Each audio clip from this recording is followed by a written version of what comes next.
Lika-liku Gibran Raka Buming Raka menjadi cawapresnya Prabowo. Awal mulanya pihak PDI yang mengajukan Gibran ke MK agar bisa menjadi bakal calon wakil presiden. Tujuannya untuk mendampingi calon presiden dari kubu PDI itu sendiri. Tapi malah terjadi pro kontra di dalam kubu PDI.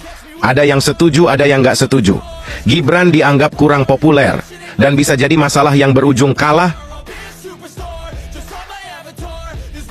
Di sisi lain, Jokowi sibuk mempertemukan Prabowo dan Ganjar. Jokowi ingin mereka bersatu, Prabowo calon presiden, Ganjar sebagai wakilnya. Ini pasti akan menjadi kemenangan yang mudah. Tapi Ganjar menolak dan memilih mengikuti instruksi dari Nyonya Besar, Megawati. Kalau bisa, jadi calon presiden ngapain jadi calon wakil? Toh PDI adalah partai besar. Pasti mudah menang, mungkin itu yang terlintas dalam pikiran Ganjar. Ganjar terlalu GR dan PD. Jokowi pun telah berdiskusi dengan Megawati agar Prabowo diduetkan dengan Ganjar. Jelas, Megawati menolak mentah-mentah. Lia masa partai yang 10 tahun menjadi presiden, tiba-tiba harus jadi wakil. Yo nggak maulah. Kita beralih ke kubu Anies. Di sini Anies sudah deal jadi calon presiden dari Partai Nasdem CS. Anies melobi Gibran untuk menjadi wakilnya. Tapi karena beda misi visi, Gibran pun menolak. Gagalnya Anies melobi Gibran, AHW menjadi pilihan berikutnya. AHW dan Demokrat menerima pinangan Anies CS, tapi sayang di tengah jalan Demokrat justru dikhianati dan ditinggalkan. Surya Paloh lebih memilih Cak Imin dari PKB dengan alasan bisa mengambil suara dari NU.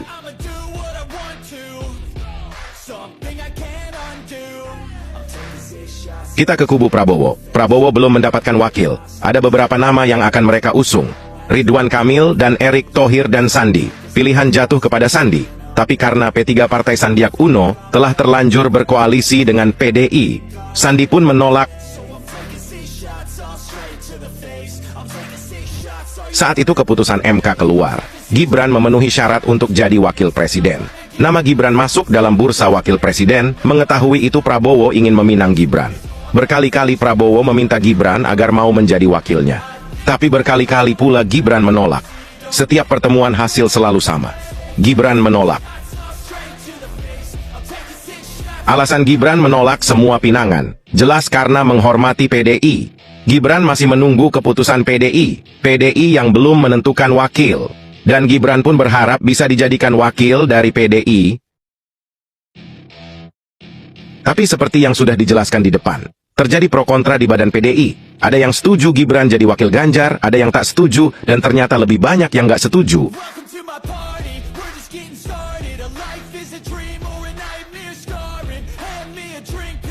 Sirna sudah harapan Gibran menjadi wakil Ganjar. PDI memilih Mahfud MD menjadi wakilnya. Mahfud MD dianggap lebih senior, lebih berpengalaman, dan lebih populer. Pasti lebih mudah mendulang suara masyarakat. Kira-kira begitulah pikiran dari kubu PDI. Jokowi yang mengetahui PDI memilih Mahfud MD menjadi wakil. Jokowi yang merasa ditinggalkan. Jokowi yang merasa pendapatnya tak didengarkan. Tentu sangat terkejut dan kecewa. Di sisi lain Jokowi juga tahu bahwa kubu Anies bukanlah lawan YG muda, apalagi ada Cak Imin bersama PKB-nya dan partai besar lainnya.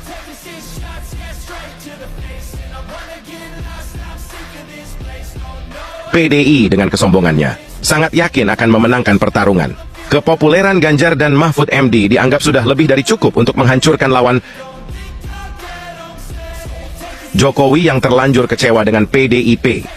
Jokowi yang tahu bahwa kubu Anies pasti akan memainkan isu agama seperti yang dilakukan ke Ahok. Jokowi yang yakin PDI belum tentu menang. Jokowi yang tahu programnya bisa saja terhenti bila Anies menang karena pro luar negeri. Di sini Jokowi mulai memainkan catur politiknya.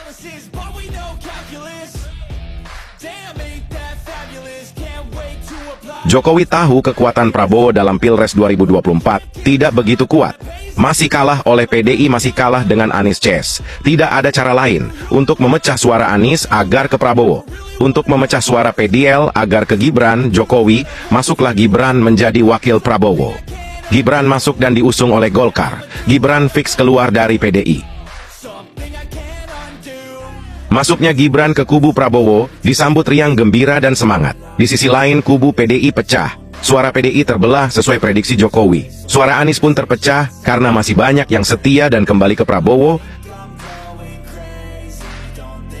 Satu langkah catur Jokowi sudah dijalankan, belum terlihat membahayakan oleh pihak musuh. Apalah hebatnya seorang Gibran.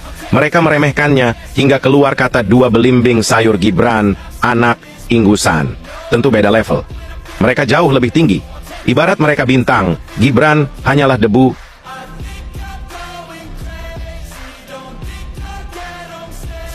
Seiring berjalannya waktu debat Capres-Cawapres berlangsung, elektabilitas dan survei Prabowo Gibran melambung tinggi, jauh meninggalkan lawan-lawannya. Disinilah musuh mulai panik. Mereka melakukan berbagai cara agar Gibran gugur menjadi wakil, menyalahkan MK dan membuat isu lainnya. Dan yang paling pedas adalah, Gibran adalah anak haram hasil dari keputusan MK.